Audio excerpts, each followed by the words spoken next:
Hey there, I'm Dr. Amy King, otherwise known as Dr. Amy, and this podcast is The Most Important Medicine. If you're a physician or healthcare provider, this podcast is for you. This is where we learn about trauma-informed medicine and ways to build resilience in healthcare organizations. We do this through stories, through your stories and the stories of other professionals and patients. We listen to each other to transform medicine with compassion and curiosity about what it means to be a trauma-informed practice or provider. Every time you join me, I want you to hear practical information and leave with tangible tools that you can leave with and use with your patients right away. If you're a nurse, you can go to rrenegade.pro and get credit for listening to our story today. You're listening, so you might as well get some continuing education. Today, I am thrilled to introduce my guest, Dr. Rola Hallam. Rola was born a doctor. She just didn't know that her home country of Syria would shatter into 1 million pieces, killing over 30 members of her family, and that she would wield her voice, stethoscope, and humanity as weapons greater than bullets and bombs. Dr. Rola is an award-winning physician, humanitarian, campaigner, speaker, entrepreneur, and coach. She is the first Syrian TED Fellow and the founder of CanDo, a humanitarian organization supporting frontline health and aid workers to save children's lives in their war-devastated communities. She has helped build 7 hospitals in Syria, including the first ever crowdfunded hospital, altogether serving over 4 million people. As a global advocate for health and human rights in conflict, she has shared the stages with presidents, celebrities, and grassroots activists. She is a TED and Google speaker, and her work has been featured in most media, from the New York Times to The Daily Show, including 2 BBC documentaries. Her online talks have been seen over 11 million times, inspiring thousands to become change makers. Rola believes the world needs more visionaries, idealists, rebels, and troublemakers to support people facing illness, injustice, and indifference, and not just survive, but thrive. So, Rola, thank you so much for being here today. Thank you for having me. I'm delighted. I'm excited too. I'm struck and touched by your story, even the introduction that our listeners are hearing. That's your formal introduction. Is there anything else you want to tell the listeners about who you are or what you do right now?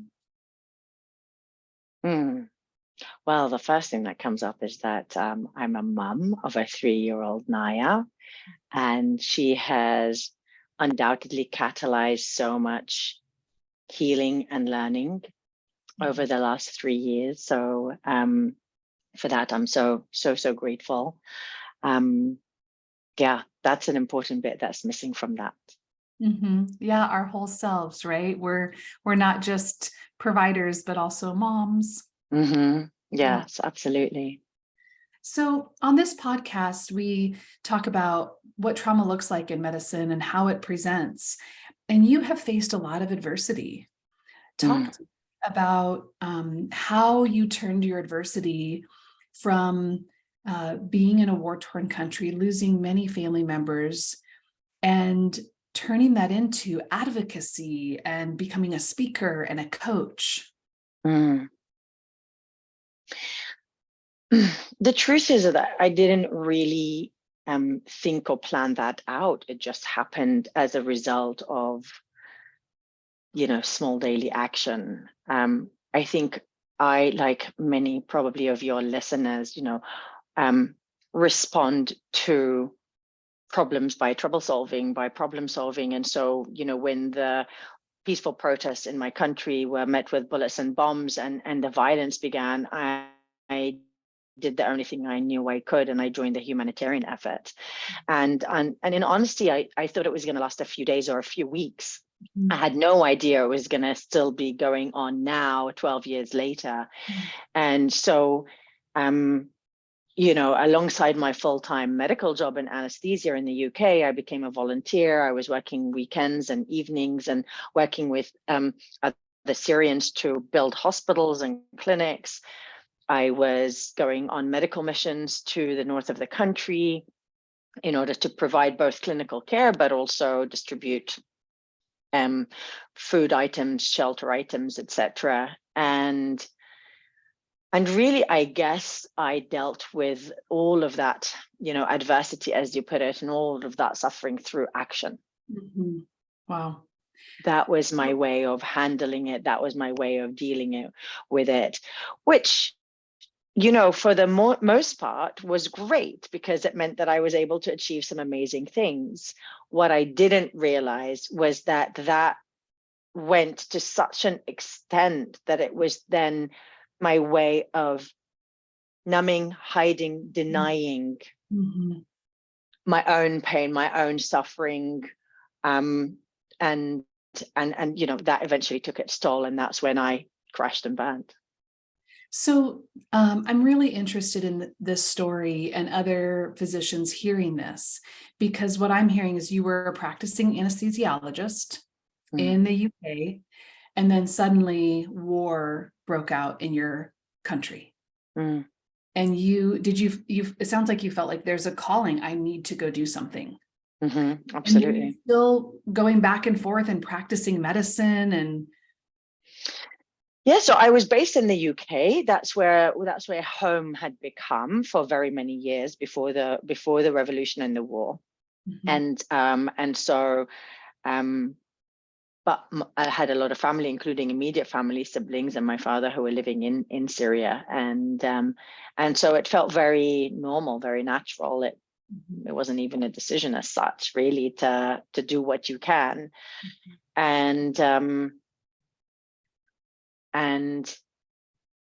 I guess I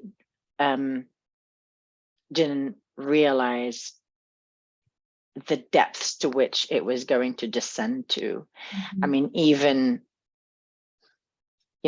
until January, I would have said to you, God, things are like the worst they've ever been. I'm not sure they could get any worse. And then, of course, last month we were hit by the deadly earthquake that struck Turkey in Syria.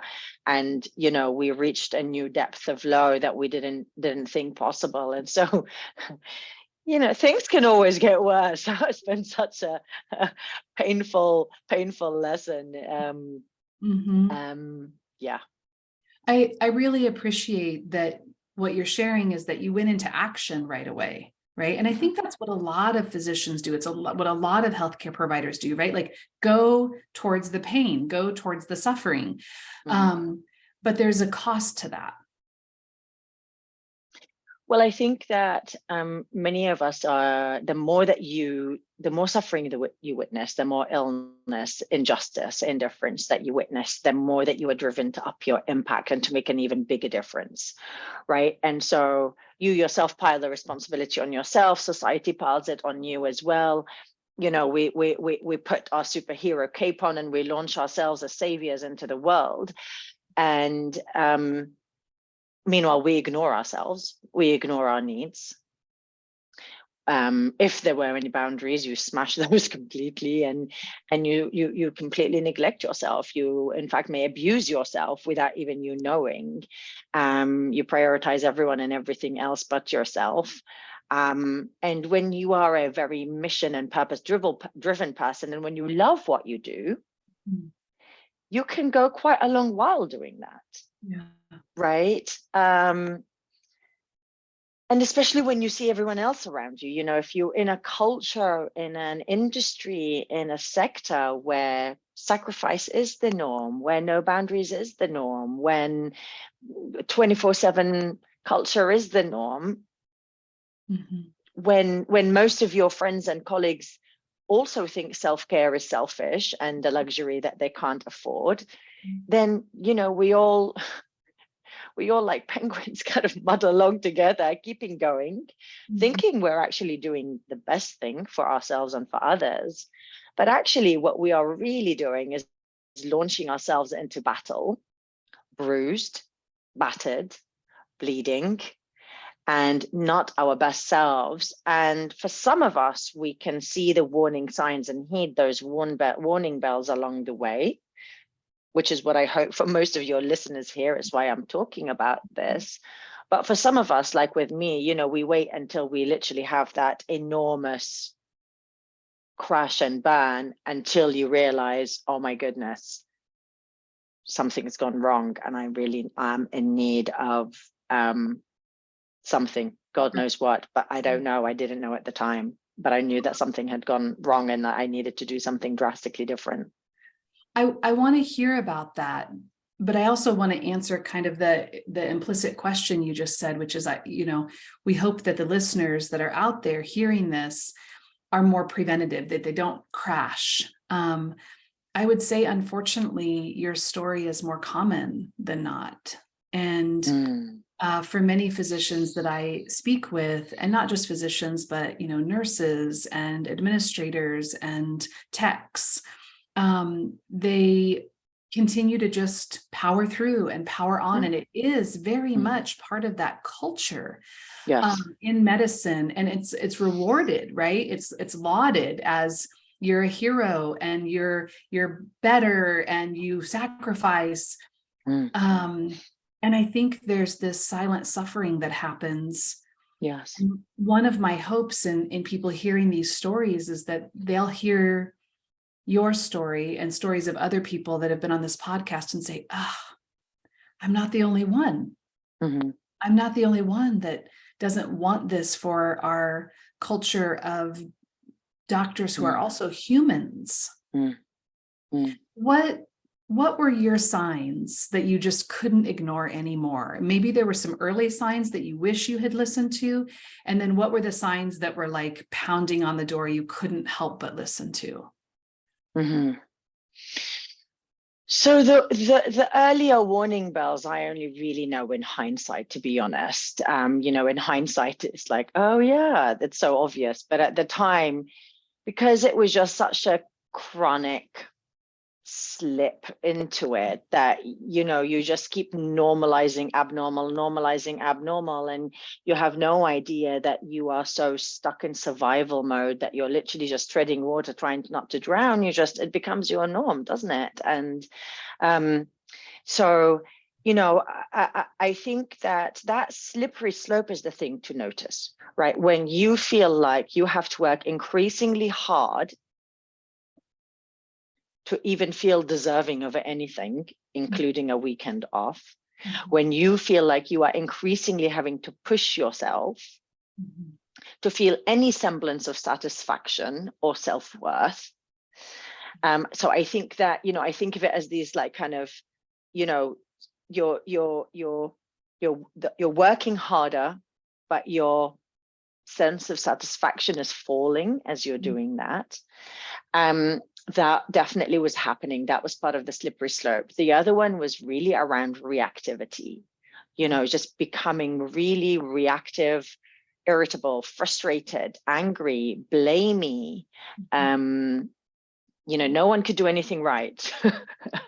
Include first and foremost myself, of course, but therefore no one else as well. And I didn't realize that I had gotten stuck in a terrible loop of lack and scarcity.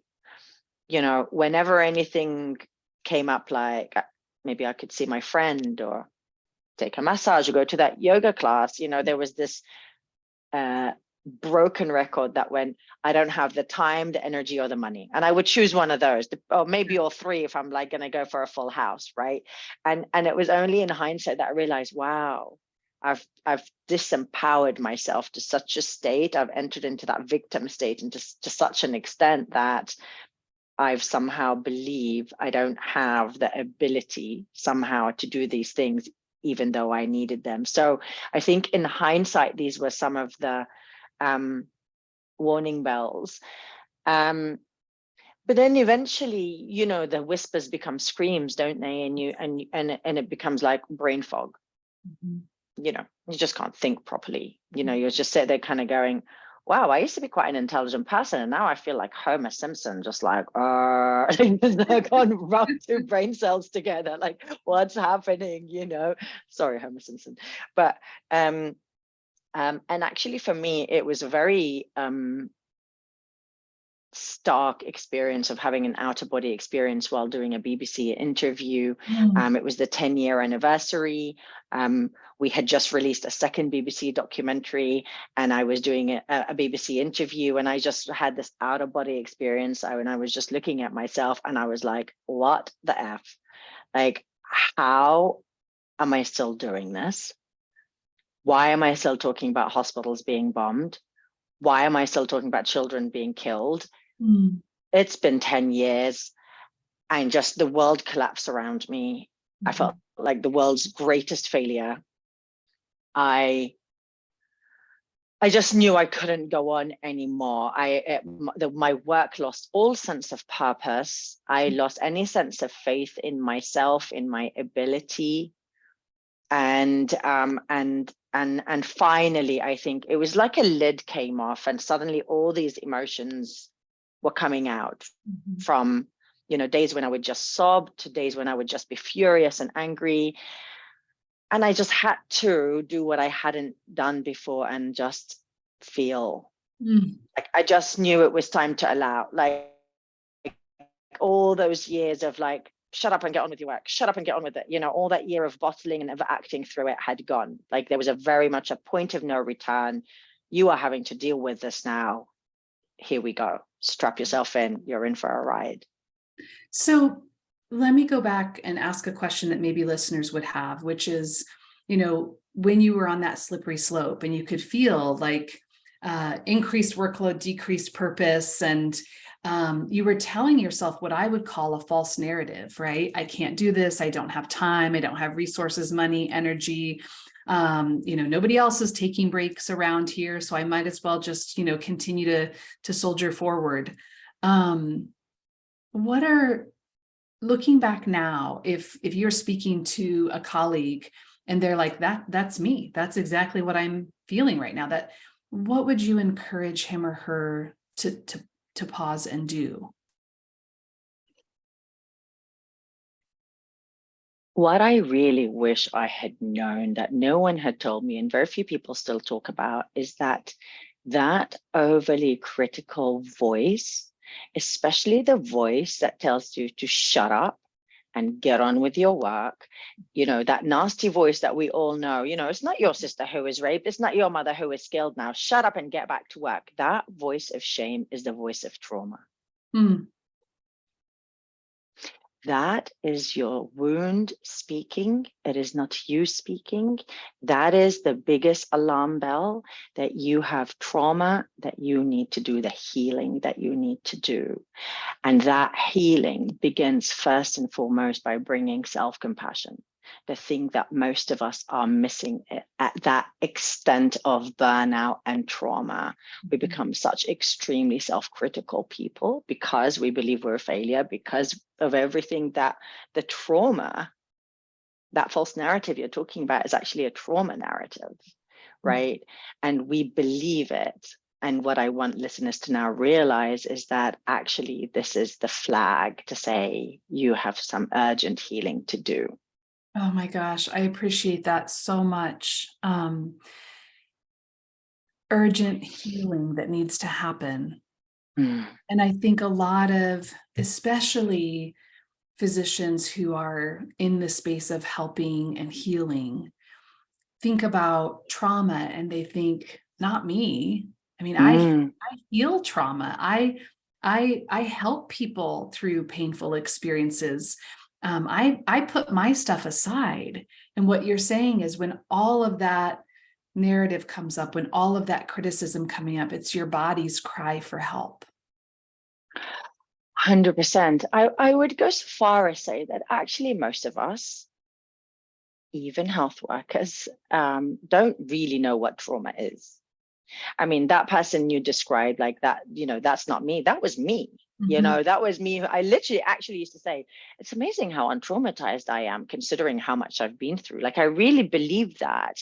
Such was the insidious nature of it. And also such was the fact that, this is our job, right? Our job is to witness people suffering. Our job is to deal with, the 10-year-old who dies from heart anaphylaxis and the 20-year-old who dies at the end of your syringe, and all of these things which to the general public would be unfathomable. That's your job, and so you don't think of them as in any way wounding, right? But I used to think that trauma was essentially PTSD, right? Unless you're having flashbacks and nightmares and you're utterly incapacitated, then you're not traumatized. Right.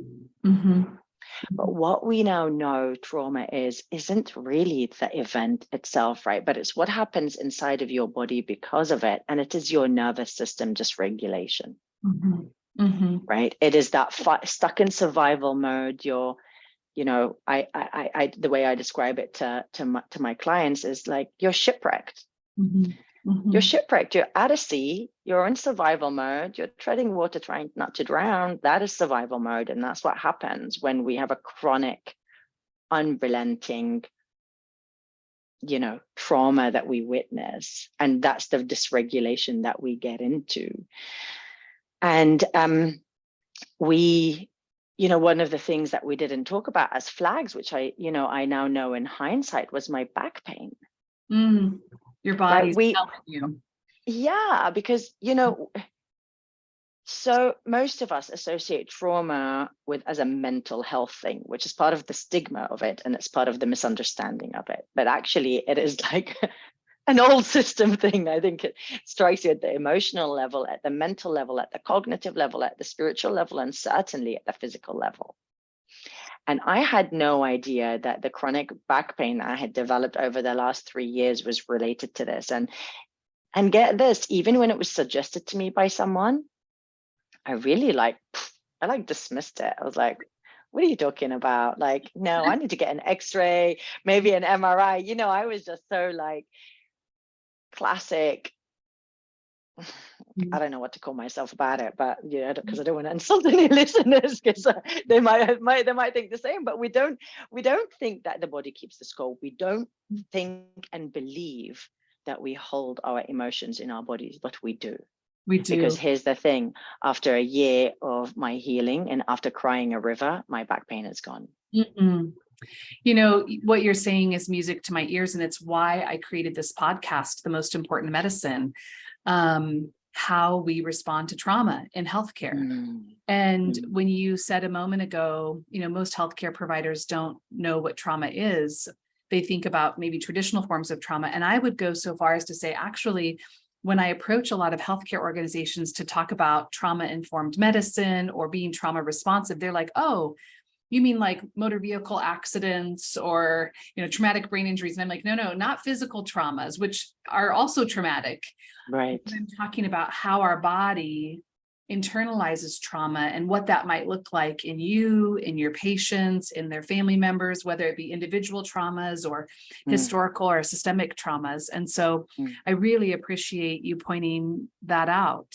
And so it sounds like you got to a point where through some dissociation, lack of purpose, and just, you were going, that you got to a space of really significant burnout. And what I didn't read at the beginning, I was saving for this part of our discussion, is in Dr. Rola's bio. She said, after I recovered from burnout and trauma, I emerged a warrior, embodying the power of Rumi's poetry. Quote, yesterday I was clever, so I wanted to change the world. Today I am wise, so I am changing myself. And I think about you saying, here I was at the 10-year anniversary doing another BBC documentary.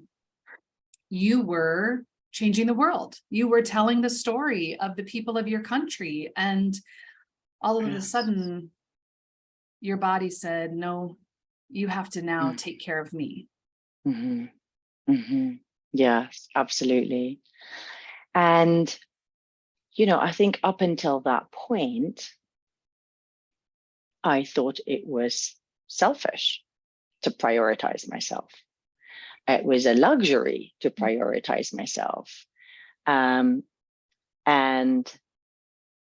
actually, it took getting pregnant with my daughter to finally realize that, oh, wow, wait, if I want to nurture and nourish this other important,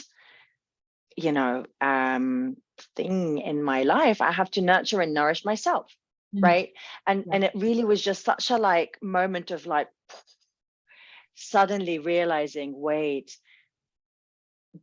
the way in which I can be of greater service, the way that I can create impact, the way that I can show my care and my compassion is to prioritize myself, to make sure that I am of the healthiest mind, body, and soul that I could possibly be.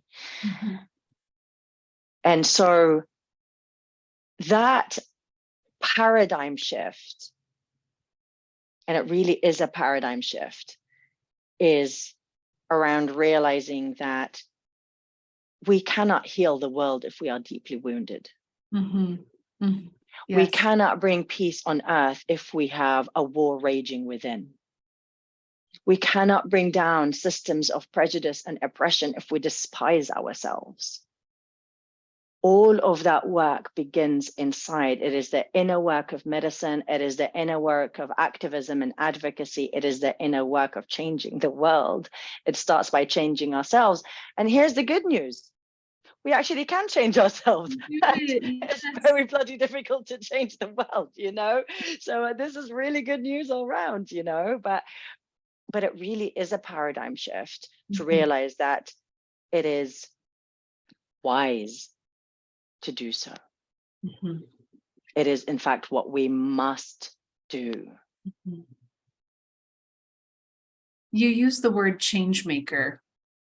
And I love that term, and I use that term, and I think that people who understand trauma and shift that into self-care, self-compassion, advocacy, after healing, as you said, themselves, we really have the ability to be change makers. How would you define what a change maker is? Well, that's interesting, because what the biggest shift for me personally has been around the shift from savior to thinking of myself more of a healing presence. Wow, I love that. And it's really this shift of responsibility and a flattening of hierarchy. And it is intimately related to the development of compassion and facing your own darkness. So when you think of yourself as a savior, when I thought of myself as a savior, right, that means I am strong, and therefore there is someone who is weak, who I was going to save, to help, to fix, because they are broken. And it burdened me. It burdened me until I got depleted, drained, exhausted, overwhelmed, and I could no longer go on. It was a giving, giving, giving without any receiving. The paradigm shift, this is back to this shifting from clever to wise, was that I don't need to save you. You can save yourself. You are not broken. You don't need to be fixed. You have untold innate intelligence. There is the divine being as well there. And my role is to be a healing presence, a healing invitation. My role is just to be a North Star during your dark night of the soul, so that I can help to guide you towards back to your wholeness. But you will be doing that healing. You will be doing your work. I am merely an invitation. You can take it, and I'd be honored if you do. And I will hold a space with the utmost love and compassion for you to just get rid of all the stuff that you're holding and help you to metabolize that trauma. But I don't need to fix you anymore. And therefore, you cannot overwhelm me. Yes. You cannot burden me. And I don't need to defend myself against you. I don't need to put barriers up, right? When I've seen my own darkness and felt my own pain, I will no longer judge you for yours. you can come and sit. I've got clients who literally just show up, cry for Yes. like 45 minutes, then Absolutely. thank me and leave. I'm like, Mhm. you're very welcome. Yeah, come again, right? Because they're Yeah. just not used to being able to do that without someone trying to either make them laugh, distract them, fix them, choose any one thing. And I'm like, come, just be as you are. I love how you phrased it as an invitation, right? An invitation to be with versus saving someone. And I think we don't do a service to healthcare providers to call them healthcare heroes, because it puts them in that role of savior. And I think what you're saying is to be a change maker means dismantling that and saying, let me walk with you on this path. I will be present. I will be compassionate. I will be unafraid of what has hurt you or harmed you. And I won't back down from it, because your pain and I see you in me, and you can heal. You have these internal reserves to heal. And I 100% believe that, Rola. I really do. Yeah, I think that, I used to, back to this issue of, change maker, I think so many of us just learn to force, like I was so good at making stuff happen, right? Like the doer, my organization is called CanDo because it was just like do, right? And so I think this is again that shift from clever to wise. When we're in that clever phase, we are making stuff happen, and that often ends up feeling like you're in a battle, forcing and pushing and shoving, pulling the grass up to make it taller. And what I think we can be is catalysts. Change is happening anyway, whether we like it or not. Could be in the wrong direction, could be in the right direction. But I think that presence, that healing presence, that changing presence, that you can act as a catalyst. You can speed something up, right? Without it changing you necessarily, right? Like in that overwhelming way. Although I'm pretty sure you'll always be altered and transformed by an experience, but I think that's what we can be, is catalysts for other people's healing or for whatever it is that we are doing in the world. I really want our listeners to hear this message, Rola, because I think so often physicians and other providers back away from people's trauma or their story or what's hurting them because they're worried, like, I'm not a therapist, I don't know what to do, I can't fix this. And I want you all to hear Rola's message that there's no fixing. There's just being with, being present. I could talk to you all day about this. Tell me what you've learned becoming an international speaker when you're talking to audiences all over. What are you learning about your story and trauma and how your story of resilience is impacting folks? Good question. I'm going to tell you a little story. So I was invited to speak at a VIP Google event. And on the way to it, I had not sorted out my talk, and B, I really didn't want to go. I was feeling really low. I was like, I'm fed up of being wheeled on stage as the girl who talks about the burnt children, the girl who talks about her country going to shit. Like, I was just really in a low place. I was like, I felt like a kid having a tantrum. I don't want to go, And what I had learned and what I did do was realize and learn that actually the audience wants your most authentic you.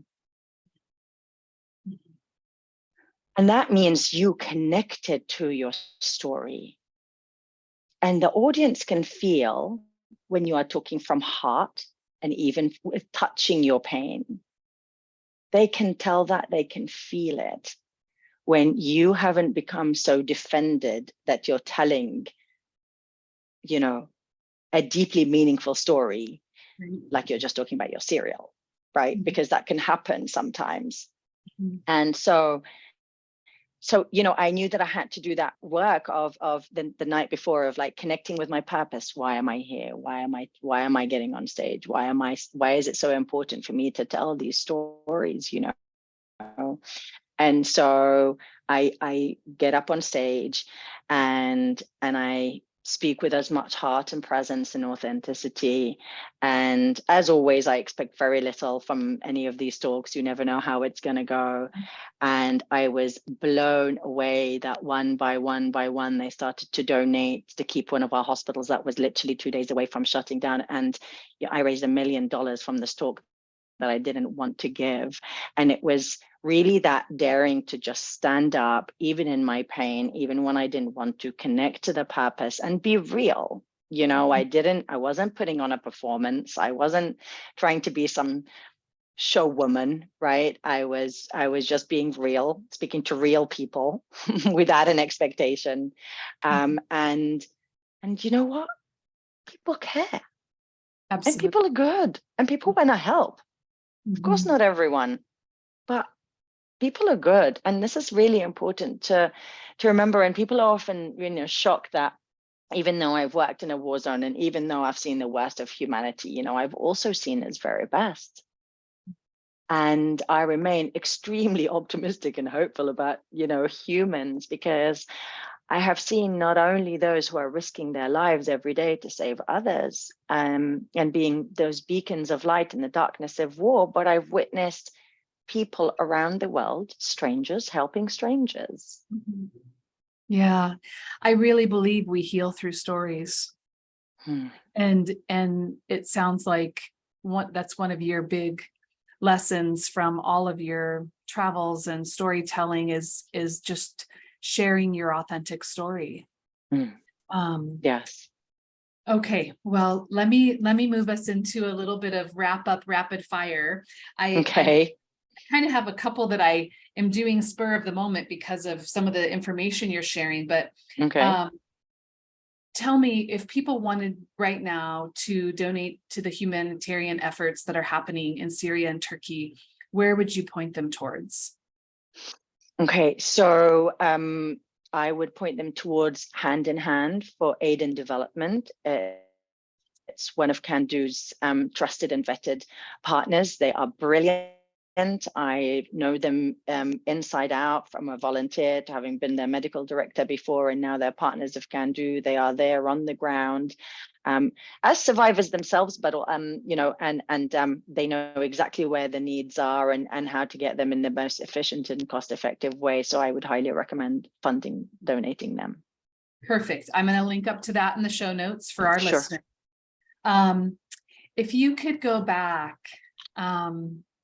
before the pregnancy, before the deep burnout, before even entering into that state of overwhelm, and talk to Rola at that time, what would you tell her?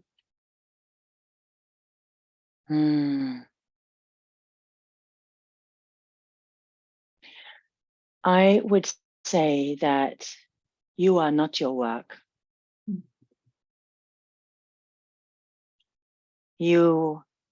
This is not your identity. It is not who you are. It is what you do. It is your purpose. It is your mission, but it's not who you are. You are the spirit, the soul, the light, the energy that is behind that. And therefore, do not get sucked in to this achievement-driven world. You are worthy and valuable in and of yourself, not because you're getting awards and not because anybody else tells you to, but because you are in and of yourself. Thank you.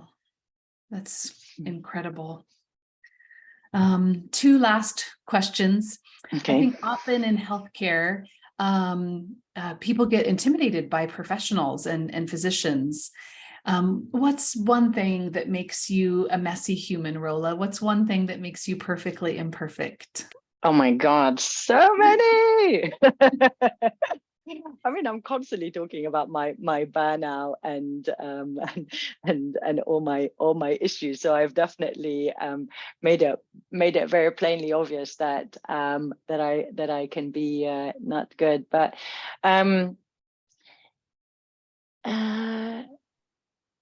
what is it that makes me completely imperfect? Well, you know what, I still try and force and shove things now, even though I'm more surrendered than ever, and I'm more trusting than ever, and I'm more like relaxed than ever. There's still that neuronal pathway that goes harder, faster, go. Yes, And then, of and I course. have to like hold myself back and go, no, remember that lesson? No, we learned that one. We don't need to do that anymore. It's about smarter, not harder. And so, yeah. And I think the messiest part of that is that I can do that to others around me. That's what's not nice. It's one thing to drive yourself. It's other to then start driving people around you. And that's when I can aggravate people. Oh gosh, I can relate to that. We can get kind of pushy and judgy. Yeah. Yeah, not enough, not good enough, and it's just like, come off that not good enough horse. It's boring. We've heard it for years now. We're sorting this one out. And I just, as soon as you said that, and I was like, oh my gosh, Rola and I are like peas in a pod. I thought, oh, that's our trauma narrative, right? That's that message of this is pain behind that, pushing someone else too. So just as a quick reminder. Okay. Last question here. It's 11 o'clock at night and you have a food craving. What do you reach for? I've had a lot of these recently. I don't know what's going on, but I love Lindt's dark chocolate with salt. Have you ever had it? Oh yes, my God, it was such a dangerous discovery. It's so devastatingly good.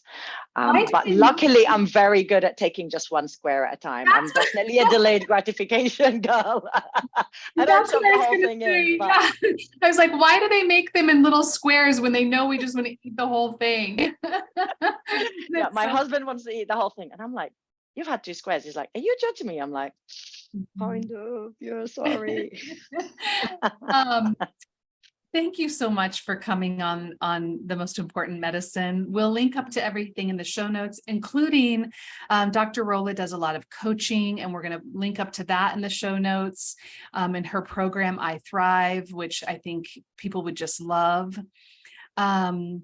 We had to be very persistent for the listeners that are here to get this time together because of our time zone differences. And I have to say, you are amazing and you are a delight and a change maker. And I so appreciate the light that you bring into the world and the work that you're doing. So thank you for being here. Thank you so much. I've loved our conversation. And I really hope that my words can be healing to anyone who listens. And if you need my help and support, I would be honored to join you. Please get in touch on my website at drrolacoaching.com. I'd be honored to join you. Awesome. We will make those resources available to everybody in the show notes and on my website. Thank you so much. We'll talk soon. Thank you. Bye.